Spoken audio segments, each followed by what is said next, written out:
My sister talked me into pretending I was pregnant with another man's baby to see if my husband would step up, but he didn't argue or cry. He just packed a bag and left. And now she's calling me delusional while he serves me divorce papers, and I found out I was actually pregnant with his child. I didn't marry Marcus' husband to feel like I'm living with a coworker. I married him because I wanted passion and effort, and someone who reacts when something matters. For a long time, I kept trying to convince myself that he was stable and calm, not boring and checked out. But after a few years, I started to realize it wasn't stability. It was him being emotionally flat. He didn't argue. He didn't fight for me. He didn't get jealous. Even when I'd tell him something was wrong, he'd just stare at me with that tired look he always has and act like I'm the one causing a problem out of nothing. The only person who ever understood me was my sister Jade. She's always been the only one who actually gets how people work. She says stuff most people are too scared to say out loud. She's the one who taught me that relationships don't last unless you actually test them. People act how they want when they think you'll never walk away, so sometimes you have to shake things up to see who's worth keeping around. That's always made sense to me. If someone says they love you, they should be able to prove it outside of the easy moments. So when I started telling Jade about how bored and unappreciated I felt, she said something that honestly didn't sound crazy at the time. She said that if I really wanted to see whether Marcus would step up as a father someday, then we needed to see how he handled something stressful and real. She said men always pretend they're fine until you drop something on them that actually shows who they are.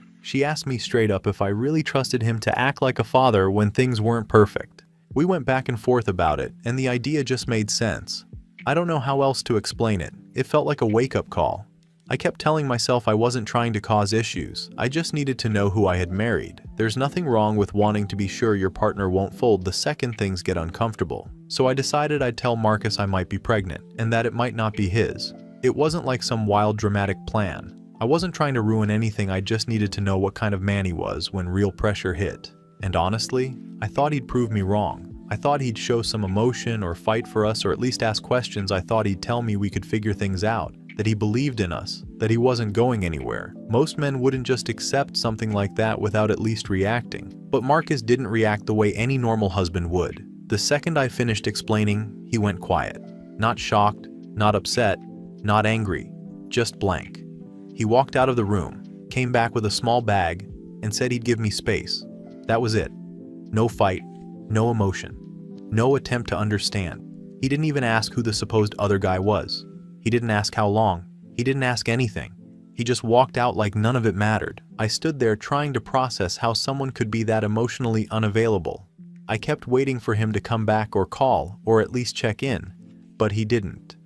The next day, I got an email from him saying he would be staying with family for a while. It was cold, stiff, and exactly what a corporate robot would send. I felt like I was reading a message from a coworker about being out of office, not from my husband reacting to something life-changing. And then he got a lawyer. That's when I realized he wasn't just being distant or trying to cool off. He actually wanted out, over a hypothetical, over something he didn't even try to ask about or understand. He didn't even give our marriage a chance before deciding he was done. I honestly couldn't believe how fast he ran. I tried calling Jade because she was the one who told me this would make him step up. She kept saying things would be fine and that Marcus just needed time to show his true colors. But now she's acting like she never told me anything. When I called her again and said she needed to back me up, she said I was taking things too far and that I was making myself look delusional. I swear she changes sides the second things get uncomfortable for her. I don't know why she's suddenly pretending like we didn't come up with this together. And here's the part that just makes everything even more confusing for me. After all of this blew up, I found out I'm actually pregnant. With Marcus's child, I wasn't trying to get pregnant,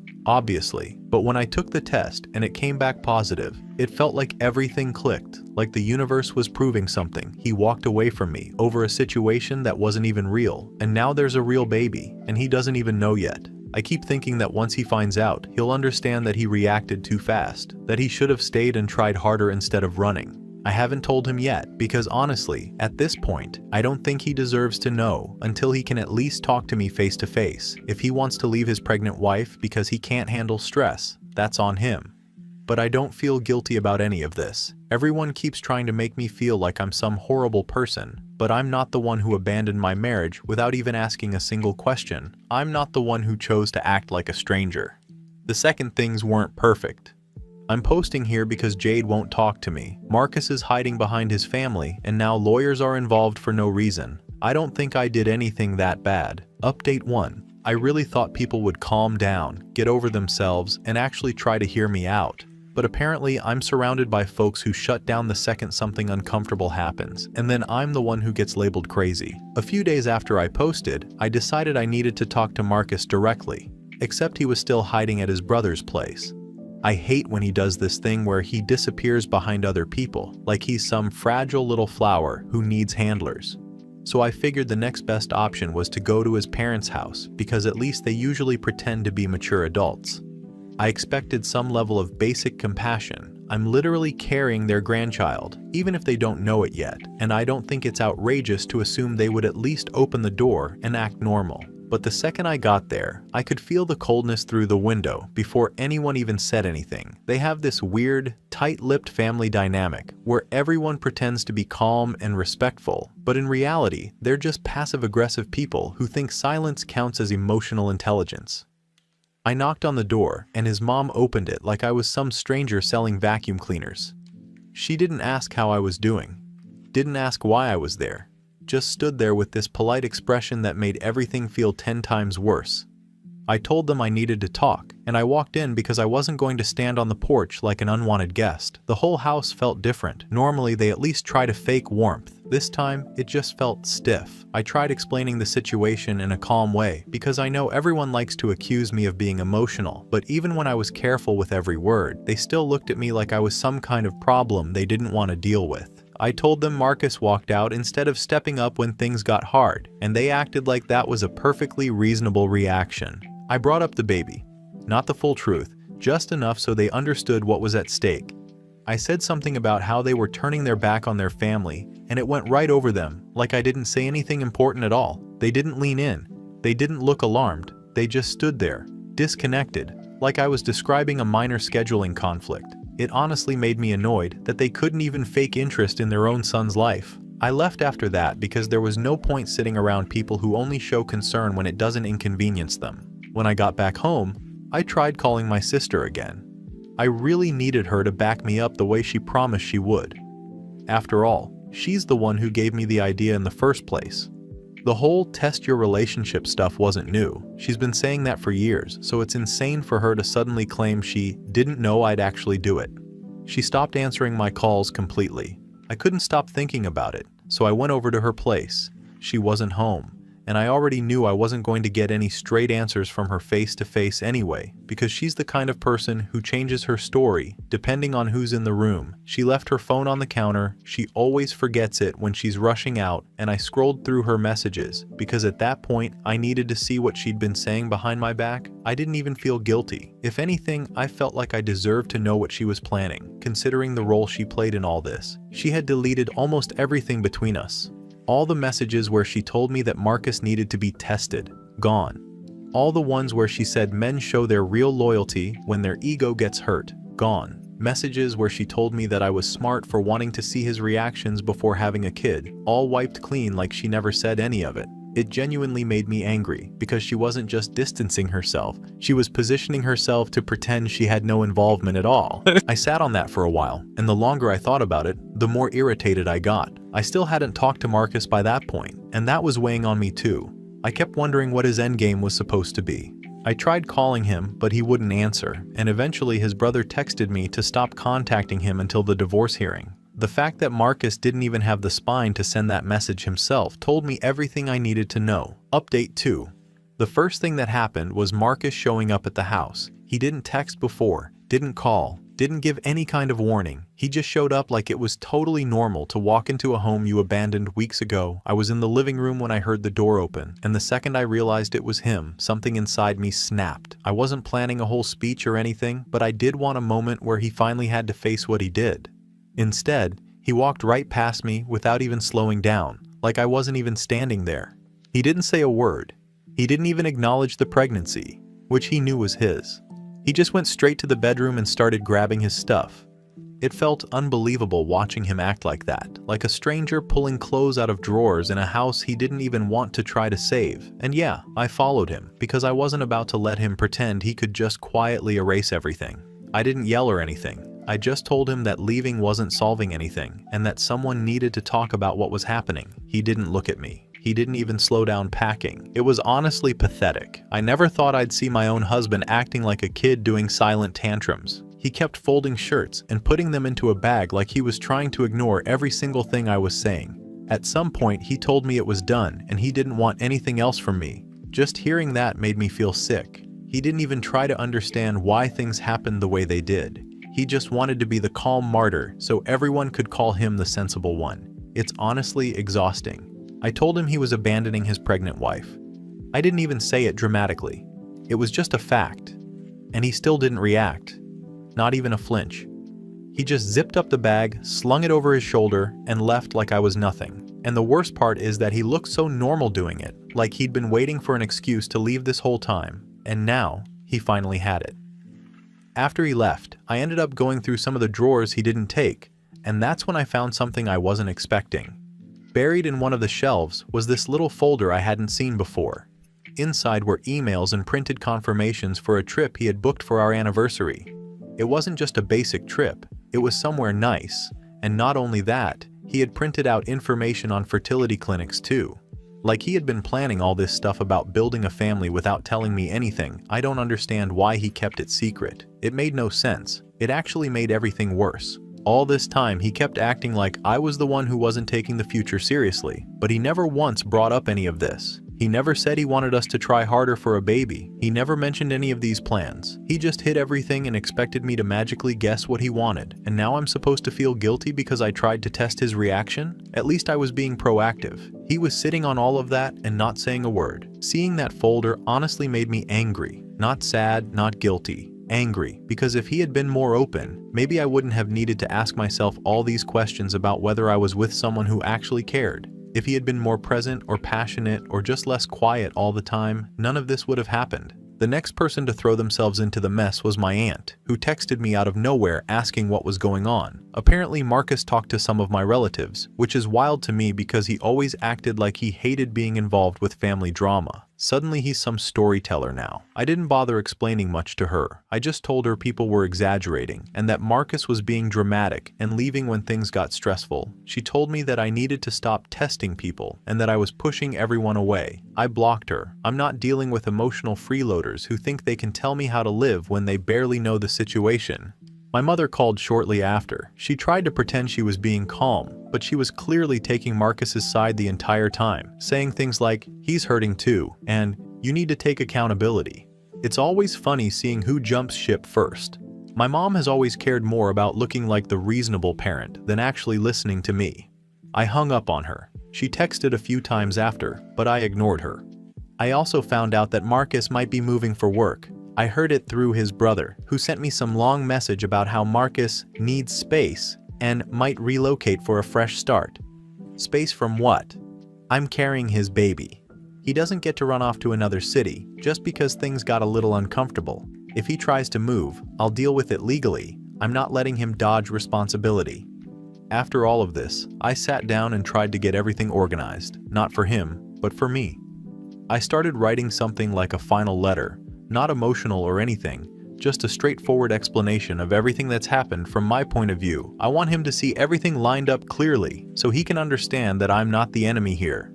I'm the one trying to fix everything while everyone else keeps unraveling. I'm calling it a final letter, but it's really just giving him one last chance to stop acting stubborn and actually step up the way a real partner should. I don't think that's asking for too much. If Marcus wants to save this marriage, this is the moment. If he doesn't, then that's on him. I've done more than enough. Final update. I sent Marcus a binder and a letter like I was doing something brave. Honestly, I thought he'd read through everything, see how much effort I put into organizing the misunderstanding, and come back acting grateful. I really pictured him showing up at my door with some big realization about how no one had ever pushed him to grow like I did. I didn't expect him to be happy or excited at first, but I figured he'd at least look stunned, maybe emotional. Something that gave me that little moment of triumph I thought I deserved after everything. He didn't react like that at all. He texted me and said he wanted to meet. The way he worded it sounded formal, which annoyed me.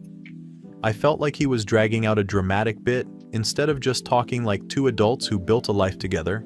I went into the meeting planning to keep things calm, maybe even slightly humble, because I thought that would make him soften first. He didn't soften. He showed up looking like he'd already packed that whole chapter of his life into a box he threw in storage and forgot about. I tried to talk the way my therapist once told me to, like start with something neutral and ease in, but the whole thing fell flat because he just let me talk without reacting. It made me irritated because I felt like he should have met me halfway emotionally. I told him the test with the fake pregnancy scare was just a tiny lie, more like a stress simulation to see if he was prepared for real responsibility. I thought that explanation was fair, reasonable even. Everyone in relationships does something stupid eventually. Mine just happened to be a little more calculated. But he just sat there, not angry, not sad, just tired. And when he finally spoke, he said he wasn't coming to reconcile. He said he wanted to make sure I understood co-parenting was the only thing he was willing to do from now on, but only after a paternity test, nothing else. The marriage was done. Completely done. He even said it in a way that made it clear he'd rehearsed this, like he had practiced how to detach from me entirely. I felt this heavy drop in my stomach that I hated immediately. I didn't want him to have that much power over how I felt. I kept telling myself he was bluffing, or acting cold to protect his pride, or doing that thing where he pretended not to care, so he wouldn't have to deal with his own guilt. I even convinced myself that maybe Jade had gotten to him again, feeding him ideas about boundaries and self-respect and all that pointless stuff she never actually practices in her own relationships. He said he'd always take care of the baby if it really was his. He emphasized that part like it was some big moral achievement, like I was supposed to praise him for it. I told him he was acting like I'd done something unforgivable when I hadn't. I reminded him multiple times that he walked out on me over a hypothetical situation, a test that he failed, not me. If anything, this whole mess showed who really had the emotional backbone in the relationship, and it wasn't him. But again, nothing. He just kept repeating that he couldn't trust me and that trust wasn't negotiable for him. He talked about how he'd already moved forward with the divorce paperwork and how the final signing date was set. It made me irritated because he didn't even give the conversation room to breathe. He had already made all the decisions, alone, without me, after everything I had done to keep things stable, after everything I had tried to prevent. When he stood up to leave, I realized he wasn't bluffing, not even a little, and I felt that weird mix of anger and disbelief.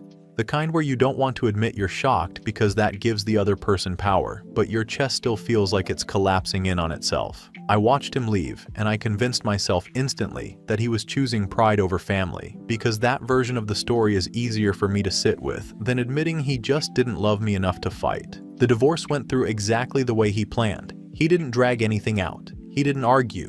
He didn't even flinch when I tried to make him acknowledge how dramatic he was being over one small lie. A lie that technically didn't even matter because I ended up actually pregnant with his baby anyway, which in my mind should have canceled the whole thing out. I went no contact with Jade the same week, not because I thought she was right or because I felt guilty or anything like that. It was because she couldn't handle the level of boundaries I needed to have now. She started acting like I was the problem when she was the one who encouraged the test in the first place. She kept saying I was spiraling and projecting and refusing accountability. But honestly, she's too sensitive to handle the truth. I can't babysit her emotions, while she throws around therapy words she barely understands. The weirdest part is that Marcus decided not to move away like everyone thought he would. He stayed in the same city, still keeps his job, still does everything the same, and everyone keeps saying it's because he wants to be close to the baby, which I guess makes sense. But a small part of me keeps thinking if he really wanted to be done with me forever, he would have put distance between us. People don't stay nearby unless they still have some kind of unspoken pull, some unfinished thing they can't quite let go of. When I told a friend I still believed he cared somewhere deep down, she looked at me like I was speaking another language. But I don't think I'm wrong. I think he's overwhelmed and trying to act stronger than he is. People do that, especially men who don't know how to express anything without turning it into silence. Everyone keeps telling me to move on or reflect or whatever, but I honestly don't think I did anything that requires a full breakdown of my character. I made a decision that wasn't perfect, sure, but my marriage shouldn't have fallen apart over it, and I shouldn't have been punished for wanting to know if the person I married was capable of handling real life.